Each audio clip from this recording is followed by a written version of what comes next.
Nous sommes toujours dans le thème 3, dans le chapitre 2, le droit des personnes physiques. Alors, nous allons revenir sur ce qu'est le droit objectif et le droit subjectif. Le droit objectif, c'est l'ensemble des règles générales et sanctionnables qui s'appliquent dans un État à l'ensemble des membres de la société. C'est par exemple le code pénal ou le code de la route. C'est ce qui permet de bien vivre ensemble et que tout le monde doit respecter.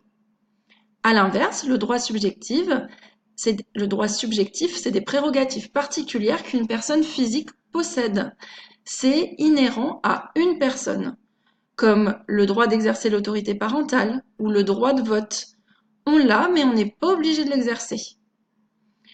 Dans ces droits subjectifs, on distingue deux catégories, le droit patrimonial et le droit extra-patrimonial. Le droit patrimonial, c'est à la fois pour les personnes physiques et les personnes morales.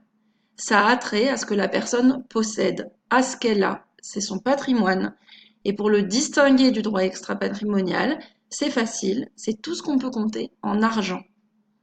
Quant au droit extra-patrimonial, il concerne uniquement les personnes physiques.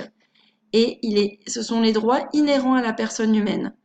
C'est des droits dont on ne peut pas l'en priver, sauf décision de justice, et qui ne sont pas évaluables en argent.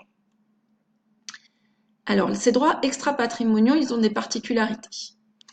C'est des droits qui sont attachés à la personne, des droits qui protègent notre personnalité, qui protègent notre image, notre liberté, notre vie privée, notre nom, notre honneur, c'est-à-dire l'intégrité physique et morale, comme le droit au respect de la vie privée et le droit à l'image.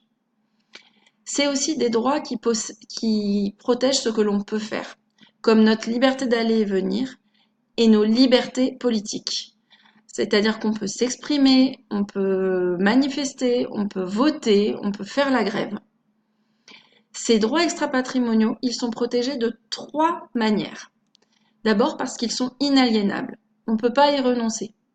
Sauf si on décide de vendre notre image, mais à ce moment-là, il faut vraiment notre accord. Ils sont insaisissables. On ne peut pas nous les prendre, sauf encore une fois décision de justice. Et ils sont imprescriptibles, c'est-à-dire qu'ils ne disparaissent pas parce qu'on ne les a pas utilisés. C'est pas parce qu'on n'a pas voté une fois qu'on ne pourra plus jamais voter. Et si on s'attaque à ces droits, toute atteinte est passible de sanctions d'ordre civil ou pénal, c'est-à-dire qu'on peut aller dans une juridiction civile et avoir une amende ou une juridiction pénale qui peut aller jusqu'à la peine de prison.